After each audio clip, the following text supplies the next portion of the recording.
नमस्कार माझ्या सर्वांना, मी शिवानी. गावाकडच्या स्वादमध्ये आपलं खूप खूप मनापासून स्वागत आहे. तर आज मी तुमच्यासोबत शेअर करत आहे ब्रेड पकोड्याची रेसिपी. बघितला गेले तर ब्रेड पकोडे सर्वांनाच बनवता येते म्हणा, पण आज काय झालं होतं की मोसम खूप छान झालेला होता. म्हणजे थोडीशी हवा पण छानपैकी चालू होती, जास्त प्रमाणामध्ये ऊन पण नव्हती आणि हलकासा पाऊससुद्धा आलेला होता.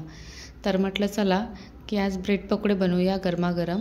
तर मी कढाईमध्ये थोडंसं तेल टाकलं, सोबतच त्यामध्ये जिरं मोहरीचा तडका लावला आणि थोडीशी हिंग टाकली. नंतर बारीक चिरलेल्या मिरच्यासुद्धा टाकायच्या व 1-2 कढीपत्त्याचे पानंसुद्धा टाकायचे. हे अगदी ऑप्शनल आहे टाकणं म्हणा, कढीपत्त्याचे पानं आवडत असेल तर टाकायचं, नाही तर त्याला स्किप करून घ्यायचं. नंतर 2 बारीक चिरलेले कांदे ते सुद्धा टाकले मी आणि याला छानपैकी असं मऊसर होईपर्यंत आपल्याला याला शिजवून घ्यायचं आहे.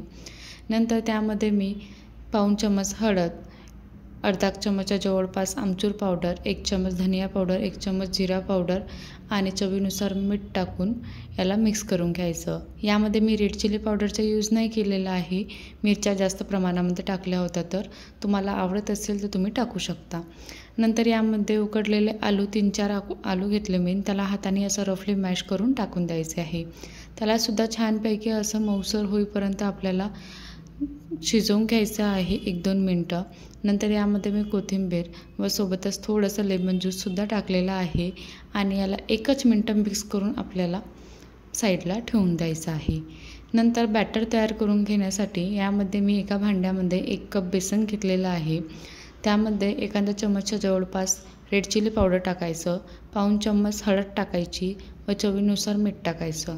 सोबतच जिरं टाकलं थोडंसं मी आणि हातावर असं मॅश करून रफली मॅश करून ओवा टाकायचा आहे.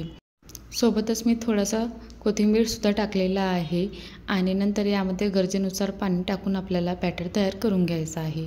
जसं ब्रेड पकोड्याचं बॅटर असते आता सर्वांनाच माहिती आहे म्हणा, किती घट्टसर असते आणि किती पातळ असते. तर कारण की यामध्ये जास्त घट्ट पण नाही पाहिजे ना जास्त पातळ पण नाही पाहिजे.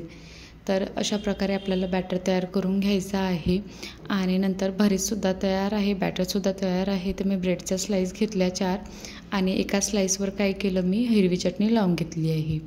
म्हणजे एका साईडच्या 2 ब्रेडवर हिरवी चटणी लावून घ्यायची आणि 2 ब्रेडवर आपल्याला जे बनवलेलं भरीत होतं ना ते लावून घ्यायचं आहे. अशा प्रकारे नंतर याला चिपकवून घ्यायचं हलक्या हाताने, चिपकवून म्हणजे असं कवरअप करून घ्यायचं. नंतर 2 पार्टमध्ये डिवाईड करून घ्यायचं आहे. आता हे सर्व प्रोसेस सर्वांनाच माहिती आहे म्हणा कसं केलं जाते बा म्हणून, पण एक फॉर्मॅलिटी म्हणून मी सांगत आहे. नंतर काय करायचं, जे बनवलेलं बॅटर होतं त्यामध्ये डिप करायचं आणि नंतर गरमागरम तेलामध्ये आपल्याला फ्राय करून घ्यायचं आहे. गॅसची फ्लेम ही लो नाही ठेवायची आणि खूप जास्त हायसुद्धा नाही ठेवायची. मीडियम टू हाय इतपत आपल्याला गॅसची फ्लेम पाहिजे आणि खूप असं कडकडीत तेल होईपर्यंत जळतपर्यंत नाही होऊ द्यायचं आहे.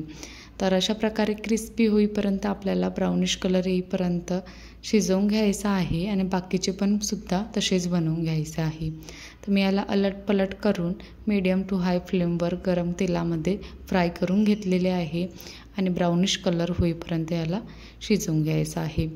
अशा प्रकारे ब्रेड पकोडे तयार झालेले आहे आणि मस्तपैकी याला तुम्ही चटणीसोबत, सॉससोबत किंवा मिरच्यासोबत किंवा असंही खाल्लं ना तरी भारी वाटते खायला, कारण की हे ऑलरेडी थोडेसे हलकेसे आतमधनं मसालेलं असतेच, तर त्यामुळे चव छानच वाटते. तर कशी वाटली तुम्हाला आजची रेसिपी? आवडली असेल तर सबस्क्राईब करा.